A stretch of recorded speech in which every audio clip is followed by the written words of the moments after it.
Hello there, everybody. Happy Thursday. Peter Greenberg here with you for our global travel update for the second Thursday of December 2022. Coming to you from the Côte d'Azur in France, here for the international luxury travel market. Think about 1,000 different travel providers, airlines, hotels, resorts, safari operators, cruise lines, all aimed at the high end of the market, and a very good indicator of where the economy is, a very good indicator of how much people are literally willing to spend and where we think travel is going to be going in 2023. More about that later. Let's talk about a couple of things I wanted to talk to you about. First of all, for those of you who want to feel really old, it was 31 years ago this week that Pan Am folded its wings. Yep, December 91, Pan Am ceased to exist. In fact, the last flight on Pan Am, they didn't plan it that way, was a Boeing 727 from Barbados to JFK. And while that plane was in the air, that's when the word came down that Pan Am was ceasing to operate. And when that plane landed at JFK, when that plane landed at Miami, they had the old fire truck salute, and that was it. 31 years ago this week. Lots of other stuff to talk about. And of course, you can always email me in right now your questions. We'll get to them in a little bit. I've talked about this on the air before, but this week there was somewhat of a resolution. It was the situation with Hertz and stolen cars that weren't stolen. Here's how it worked. During the pandemic, as you know, we had supply chain problems. Manufacturers were not getting cars to the rental car fleets because the rental car fleets were sold by major rental car companies during the pandemic because they weren't going anywhere. Tough to get a car. And a lot of people, when they got the car, maybe they said they were going to rent it for a week. Then they decided, midweek, hey, let's take it for another 2 weeks, which many of them did. And then they returned the car. They paid for the car. One small problem. While the car exceeded the 1 week contract, and then when that happened, Hertz reported the cars as stolen, filed police reports. Now, the next person comes to rent the car, no criminal record. They sign the contract. They take it off the lot. Guess what happens? They get pulled over. They get arrested. Some of them even went to jail for as much as 30 days. And nothing was done to resolve this problem or to stop the practice. Well, earlier this week, Hertz quietly announced a settlement in about over 300 cases. And guess what the settlement was? About $168 million to those people who were wrongly arrested, detained, and in some cases, imprisoned.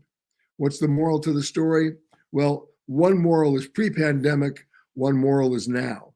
The pre-pandemic moral is this. Before you ever take a car off the lot, once you rent it, take your cell phone out, turn on the camera, make sure it's time-coded, and walk around the car, taking a picture of every single blemish, dent, scratch, ding, and then go inside the car and do the exact same thing. Then return to the counter. Don't leave yet, and make sure the rental car agent notes that damage on the original contract that you're signing. Because if you don't, and you return the car in another city or to another location, there's every reason to believe you'll get dinged for anywhere from $2,000 to $4,000 for repairs to damage that you didn't cause. So that's the pre-pandemic advice. The post-pandemic advice, sorry to say, before you ever leave the counter, ask the agent to go back into their system to double and triple check that the car you're about to rent was not reported as stolen. So that's the Hertz update. Now let's talk about another story that's brewing. What's that story? The push within the airline industry to get the rules changed on how many people are required to be in the cockpit flying the plane. A one-man crew or a two-person crew? Well, there's something called Part 121. It's an FAR, a federal air regulation, and it requires carriers to have two pilots in the cockpit. Remember the days we used to have three pilot, co-pilot, flight engineer. Well, technology evolved to the point where they could actually perform the services in the cockpit with two people efficiently and safely. And now they are thinking, there are two areas of an airline that they can't control, right? It's fuel and labor. So the airlines are quietly lobbying to knock down that second cockpit member and save a lot of money.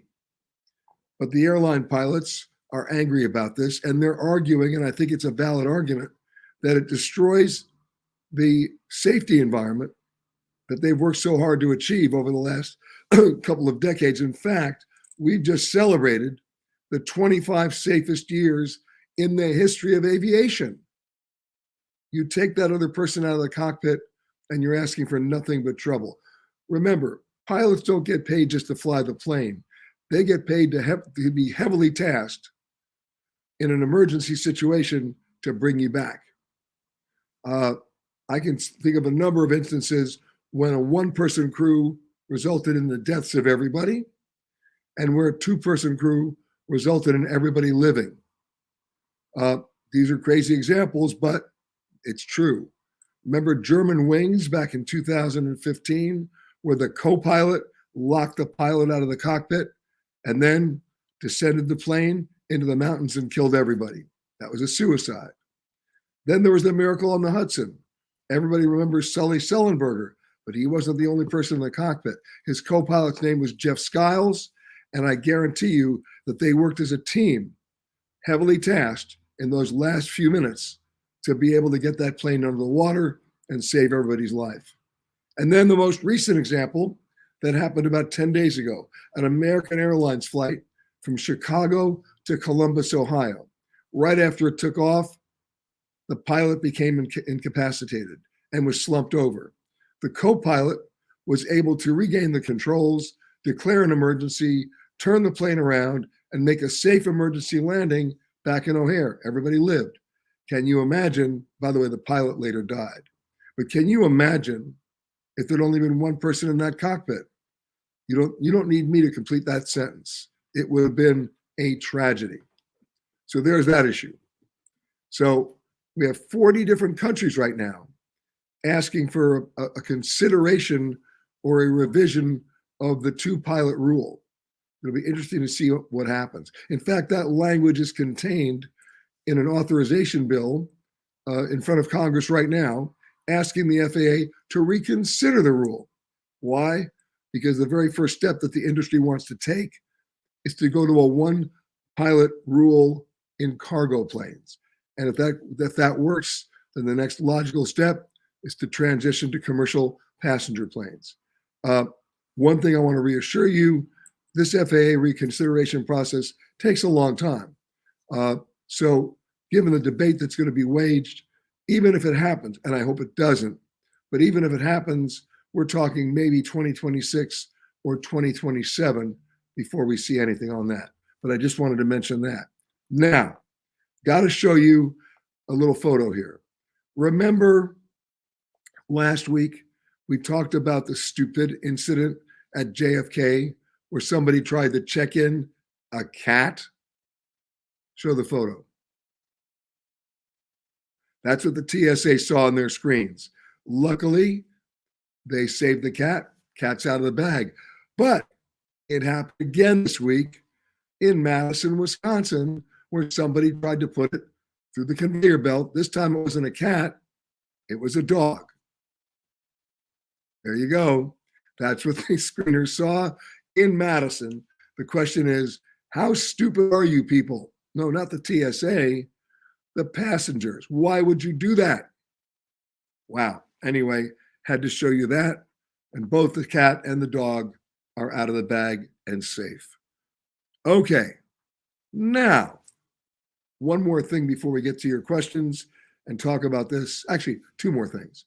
One, you may have noticed, or you may have seen the story, that last week, Frontier Airlines decided to eliminate human beings at customer service. There's no longer a phone number you can call to talk to a human being. Now, there's some people, sarcastically, who would say, wait a minute, Frontier had customer service? Forgetting that. Sorry, Frontier. but you made me say that. Now it's all online, and you go with God. Maybe God's online. Who knows? But that's a trend that we may see continuing. It was bad enough to wait 8 hours on hold for somebody at Delta. Now you can't even call, at least at Frontier. We will be following that story. And speaking of calling, this is either going to excite some type A personalities or make people just dread it. The European Union has given airlines there a deadline, March, April of next year, to install 5G technology on their planes. What does that mean? No longer will you go on a plane and turn your phone to airplane mode. You'll be able to text, download content, and make phone calls. Now, for some people, that's good news. For others like me, I can think of few things more annoying than the person sitting next to you on the phone screaming into their headset for 5 hours talking to their mother. So the point is, though, technically it will be available. There's no interference with airline navigation systems or radio transmissions. So it'll be up to each individual airline to figure out if they're going to allow it, or worse, if they allow it, if they're going to charge for it. So we'll be watching that story as well. All right, let's start scrolling up and talking to everybody. Barbara's saying hi from Tampa. Townsend, Delaware is weighing in with Karen. Greetings from Ashland, Virginia. And he says he's heading to New York next week via Amtrak. Okay, I like that idea. Robert said, love Pan Am. You know, I'm here in France right now.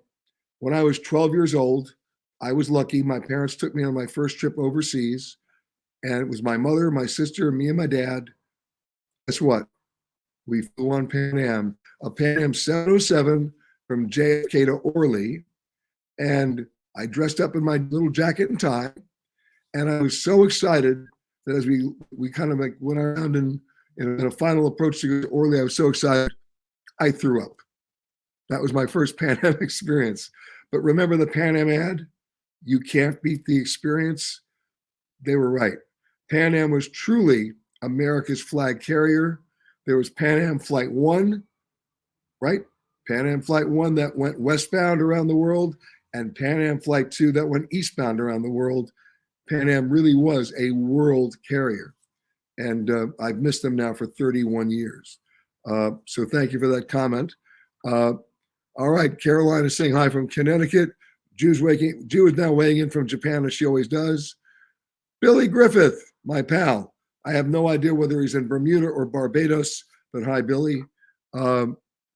Okay, moving right along. Hi from Lansing, says Lorena. Despite all the feedback on high ticket prices last week, I was able to score a trip to Alaska in late June. Well, that's called booking in advance, using a reasonable amount of miles plus $11 for economy comfort. You know what economy comfort means to me? You'll probably avoid orthopedic surgery, but that's another. So I found nothing regional, international. I jumped on this. You know what? I like that idea. All right. Okay, Priya's watching from Irvine. April liked our tips on car rentals. Greetings from Alabama, says Katrina. Patrick Cooney, happy holidays from Sin City. Are you wearing your Captain Stubing uniform today, Patrick? If you are, send us a picture. Okay. April says, who do we contact to voice our support for the 2-pilot rule? Very simple. You write to the FAA. They're going to be asking for public comments. Okay. Hello from Bellingham, Washington. All right, Sue. Priya says, put all the FAA and airline industry executives and members of Congress in a 1-pilot plane and see how they feel. I like that. Okay. Some friends of mine in Tanzania weighing in. I like that. Robert says it's 81 degrees here in Orlando. Well, it's not 81 degrees here in Cannes. It's about 48 degrees, but I am not complaining. It was a beautiful day. All right. Hello from Tulsa, says Gene. Rick Taylor says, greetings from Hout Bay in Cape Town. Rick, you don't know this, but it's one of my great frustrations in real estate that when the Rand was something like 12 to the dollar a number of years ago, I had an opportunity and I stupidly passed on it to buy a house right on the coast in Hout Bay, right outside of Cape Town. I miss it terribly, but you're there, so I'm jealous. Okay, April saying greetings from sunny Las Vegas. Jack and Diane are in Indiana. Camilla's in Tucson. Gail saying leaving on Christmas for a Mississippi River cruise. So excited, my first major trip since 2019. That's great, and I'm happy you're able to do that. All right, let's talk a few more things here. When we talk about the one pilot rule, let's be honest about something. Because I've been on planes that are not Part 121 carriers, they're charters, or they're under 6-passenger planes, where I'm sitting in the right seat. Now, do I fly planes? Yes. Am I a licensed pilot? I am not. And I'm telling you, I want that comfort of a second pilot. In an emergency situation, you become heavily tasked. You need the help you can get, and that's how you work as a team. It'll be interesting to see if this proposal actually flies. My guess is it's not going to. Now, on the Hertz situation, I mentioned it. This applies to every other rental car company. You're going to have to do those two things. Do the photos of the damage, and then ask the question about the stolen car. The question is the mother of all screw-ups, and you do not want to be in that second category, being pulled over and trying to say to everybody, but I rented the car. The rental car companies have been terrible about removing those police reports once the original cars have been returned by the previous renter. Okay, let's keep going here. Linda says, I tried to buy a ticket on Allegiant yesterday, online error, called to hear someone who would help me with a greater than 2-hour wait, found out there's a website that says half who get online cannot buy a ticket. Well, you know, the US DOT just released on-time performance statistics. Which airlines arrive on time the most? Guess who's at the bottom of the list? Allegiant. If you have a lot of free time, and I mean a lot of free time, then that's the airline for you. Not just because of their on-time performance, but because of their frequency of flights. They're not trying to fly 5 days a week between Myrtle Beach and Grand Rapids. They may only be going once a week. You better, deal with that. Munya saying hello from Dodoma, the capital of Tanzania. Dar es Salaam is now weighing in. I love it. Okay. Now, Gail says, my cousin was a commercial pilot for Alaska Airlines, and I asked him about this one pilot proposal, and he didn't hesitate to say it was a bad idea. Couldn't agree with him more. And he's a pilot. Look, the bottom line here is, if it's not broken, don't fix it. I could give you guys I gave you a couple of examples, but I can give you example after example after example on stories you never hear about because a problem was averted because you had two people in the cockpit. And I fly jump seat in the cockpit all the time. And I can tell you, I'm a big fan of cockpit discipline, cockpit communication, and two pilots cross-checking each other at all times. That's what's important, and that's what's necessary. All right, now let's talk a little bit about what I'm doing here in Cannes. The international luxury travel market, as I said before, about 1,000 different travel providers. They've been here for the last 4 days, doing a few $1 billion in business, which will give you an idea of where we are. It's not just high-end hotels.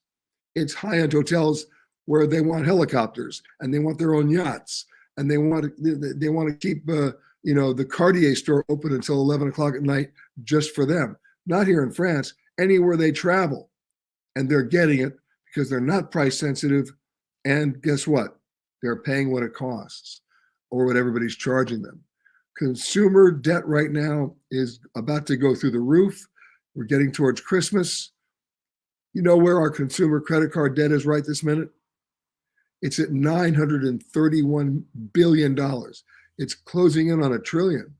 And sooner or later, with compounded interest, somebody's going to have to pay that bill. What's interesting here, and one of the interesting distinctions that's come out of this, is that Americans have made a choice. They're picking experiences over material luxury goods. So if you're in the car business, if you're in the clothing business, if you're in the jewelry business, if you're in, the housing business, people are now making conscious choices to say, I'm choosing experience over all of that. And one of the reasons for that is the pandemic caused a lot of people to rethink their lot in life and their longevity in life. And there's a certain last supper mentality right now about booking travel, whether it's high end or low end. The operating philosophy is, if I don't go now, I'm never going to go, and the new car can wait. And that's what we're seeing. And the money that we're talking about is stratospheric. It's hard to even fathom. I'll give you an example. The World Cruise. Now, that's been around for 50, 60 years. It's the highest ticket item on any cruise ship or any cruise line. Usually they range from 180 to 194-day itineraries. The minimum cabin price per person on any of these cruise lines for one of their world cruises starts at about $70,000 a person, right? Well, guess what? In the middle of the pandemic, they sold out this year's world cruise. Then they sold out next year's world cruise. Not just one world cruise, all the world cruises. 2024 sold out already. Here at the ILTM, where they're doing all these deals, 2025 world cruises are about to sell out. How crazy is that? Now, does that mean all the cruise ships are selling out? No, just the world cruises, the high-end cruises. But what about the mid-level cruises? What about the discount cruises? Guess what? In the next 36 months, there'll be something like 66 ships, brand new, coming online. That's a lot of cabins to fill. So what we're seeing already is discounting into like May or June of next year on those mid-level cruises. There was a cruise that was advertised 2 weeks ago, a 4-night cruise from Miami to Nassau in the Bahamas, $113. Not a day, for the whole cruise. That's less than $30 a day. You can't wake up anywhere in America for that, especially considering you get 3 meals a day. And some of these cruise lines are going beyond that, throwing in free shore excursions, onboard credits, and many other goodies. So now these are popping up as sort of like little pop-up sales on the web. Look for them. It's limited inventory, but it's inventory they want to sell. And it looks like they want to sell it at very low prices. So check those out. All right, let's keep going here. All right.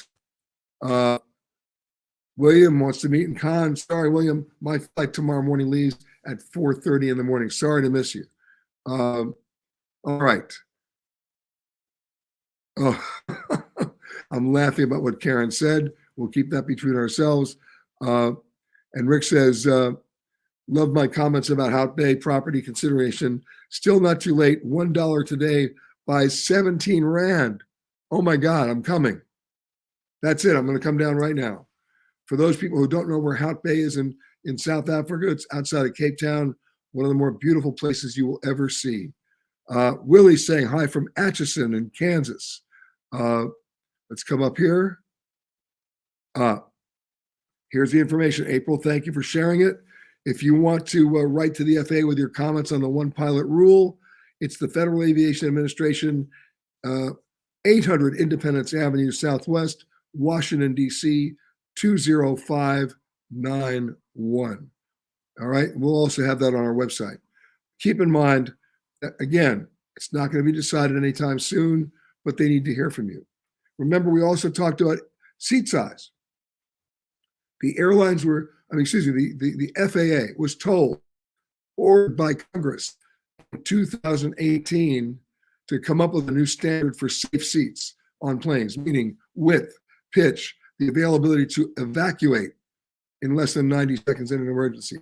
And the FAA did nothing for 4 years. Now they're asking for public comment about doing it. And U.S. Senator Tammy Duckworth this week, who, by the way, lost her legs in the Iraq War and is obviously in a wheelchair, is introducing legislation to look at the seat size even differently now for people who have a physical disability. How are they supposed to be able to evacuate a plane in less than 90 seconds. It's one of my biggest pet peeves. I've had it for years. Let me remind you of the rule.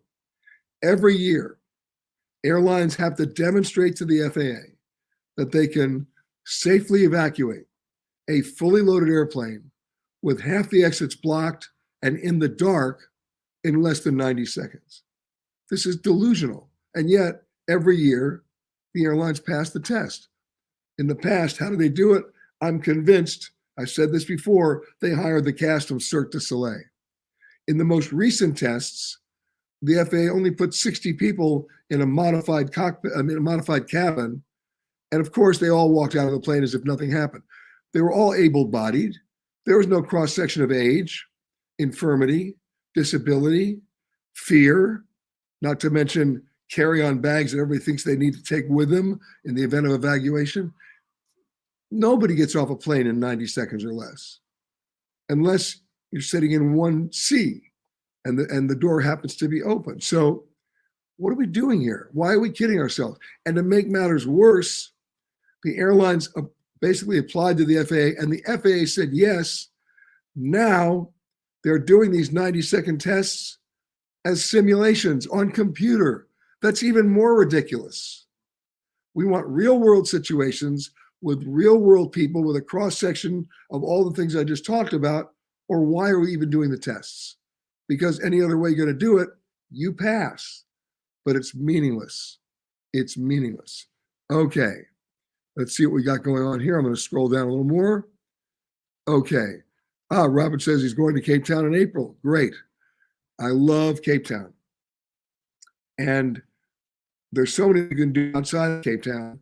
In fact, at the Cape Town airport, a good friend of mine runs a company called Civair, and he's got a couple of fighter jets out there. And for a very reasonable amount of money, you get to sit in the right seat, or depending on the jet, the back seat, and you get to fly down to the Cape and back in about 8 minutes. One of the great thrill rides of a lifetime. And it's very reasonably priced, especially with the rand to dollar exchange right now. Okay, who else is down here? Crush Chris is weighing in from Uganda and gorilla trekking. Crush is always pushing gorilla trekking in Uganda. You know what? It's a good thing to do. You can also do it in Rwanda. You can also do it in the Congo. Keep in mind, it's not an inexpensive endeavor. In Rwanda, if you want to do that, you have to pay a premium because they limit the number of people who go for all the obvious reasons. And speaking of limiting where people go, there's a new rule that's been applied for the Kingdom of Bhutan, one of the great locations in the world. Here's the deal. In the old days, if you could get the visa, it was only for 7 days. Then you had to leave. They recently increased the visa time to 14 days if you can get the visa. And now they've added on a $250 a day fee for visiting the country to go back to sustainability and doing all the things they can to prevent over-tourism. I support that, even though it tends to be not the most democratic way to allow people to see a country. It may price some people out, but what's the choice that a country like Bhutan has? They don't have much of a choice. Willie says, I'm headed to Vienna next week for the first time. Looking forward to it. Any recommendations for restaurants, things to do? Yes. I love Vienna. By the way, it's the birthplace. Most people don't know this. Here's trivia for you. It's the birthplace of the snow globes. You know, when you shake them, they first got made there. They're copied in China, but they're still making the original ones in Vienna. One thing I recommend that you do is go to the cemetery, the main cemetery in Vienna, because everybody's buried there. Mozart, Beethoven, Strauss, Haydn, and even Marlene Dietrich. But it's a very interesting opportunity to see that. The second thing you want to do is understand 2 words, because you're going to come back heavier, because everything you order in Vienna is Mischlag with cream. So consider yourself warned. And of course, you'll always see a line outside the soccer hotel, the legendary soccer hotel, for what? The legendary soccer torte. It's beautiful, it's rich, it's chocolatey, it's lovely, and everybody wants to do it, but Believe it or not, I love going to the Imperial Hotel for the Imperial tour, and there's usually no line. That's one of my recommendations. The other recommendation, and I've done it twice in my life, it's coming up again in February. They do it every year in Vienna.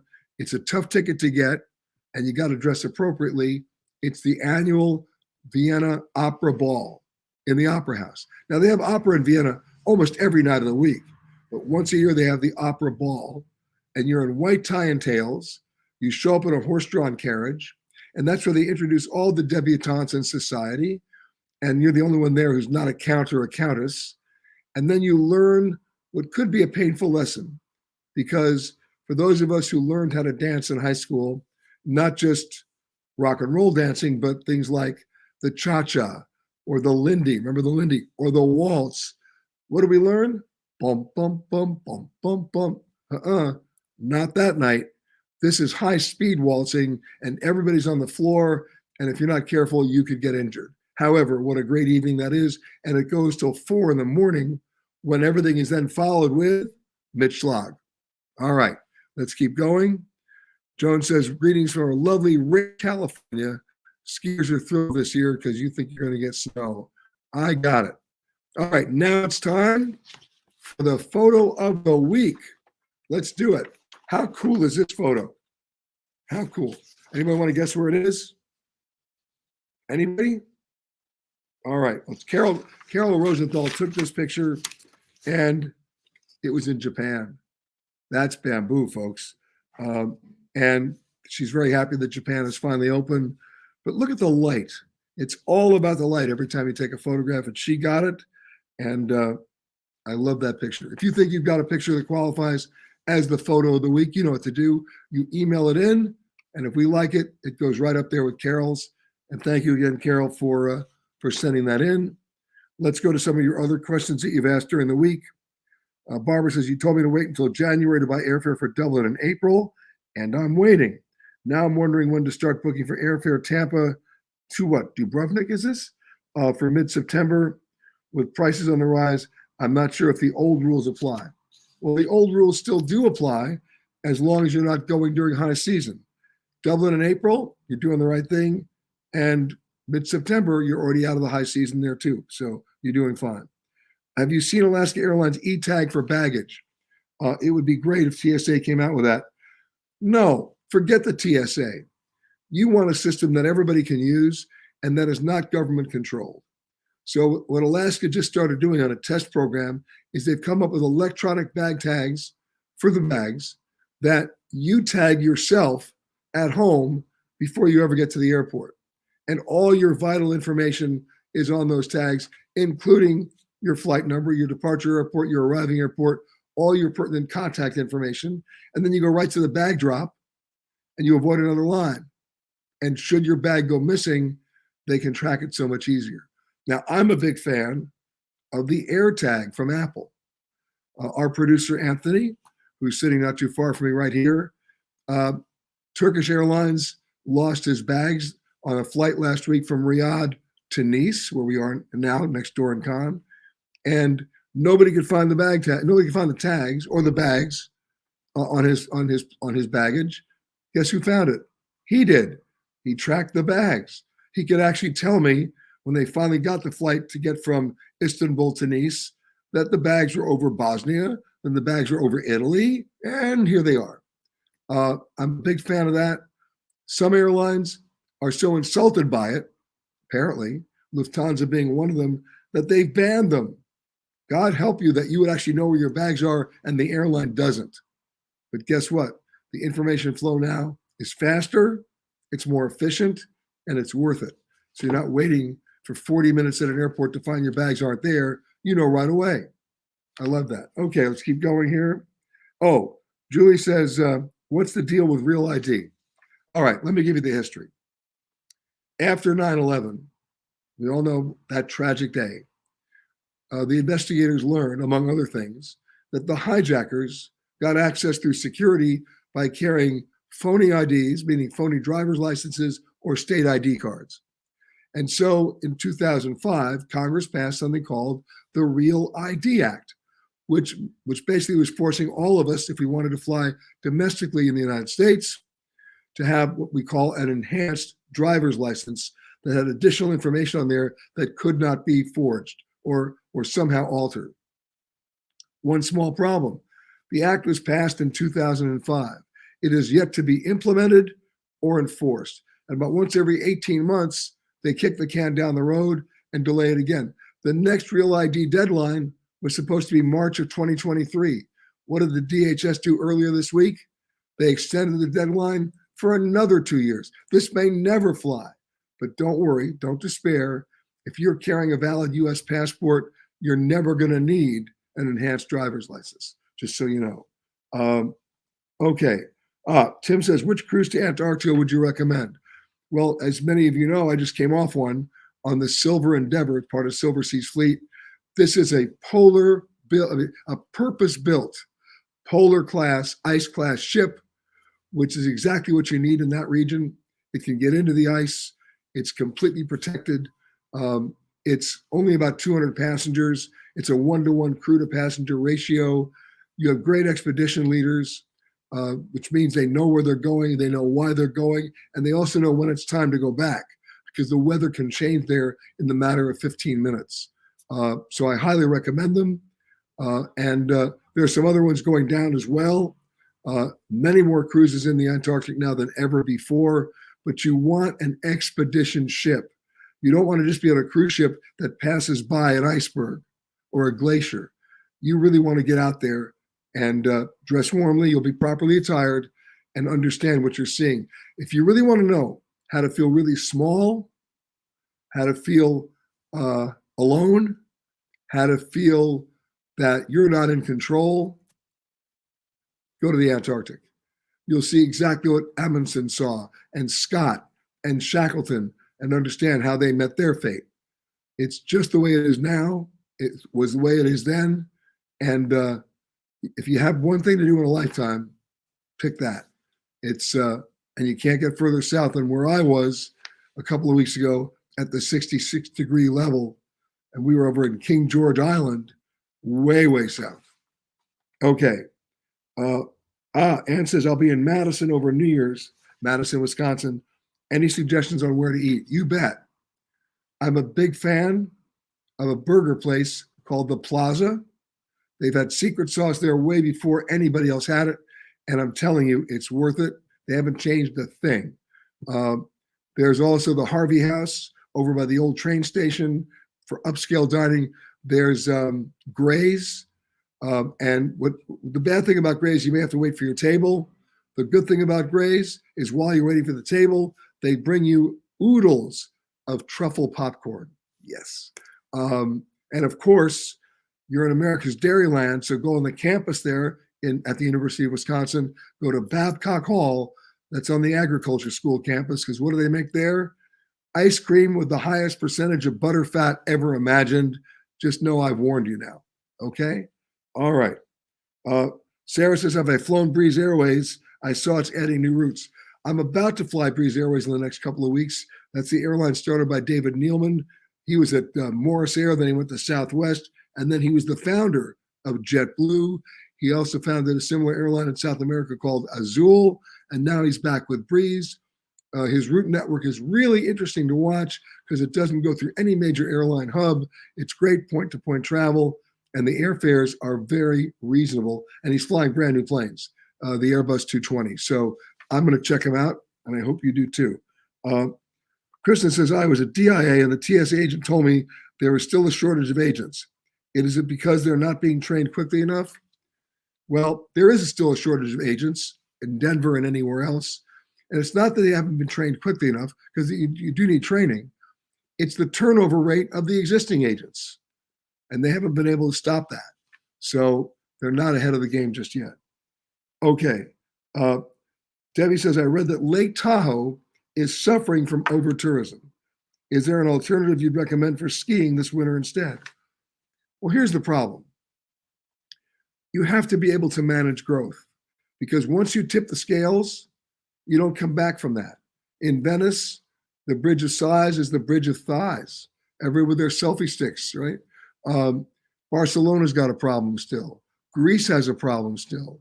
Uh, Greece is trying to solve the problem by extending the major travel seasons into October and starting in March and April, but not everybody wants to travel then. That's another problem. You can't extend the travel seasons for skiing beyond a certain limit, right? But bottom line is ski resorts have started to limit it by limiting the number of lift tickets you can get or pricing them like Bhutan is pricing their entry fee to a point where people just can't go skiing anytime they want. They've got a plan for it. It's a numbers game, and hopefully they'll come up with a reasonable definition of sustainability that will benefit all of us. So right now, everybody's suffering from over-tourism, right? Planes are full when they shouldn't even be. Prices are sky high. People are traveling without regard to cost, and it's still crowded out there.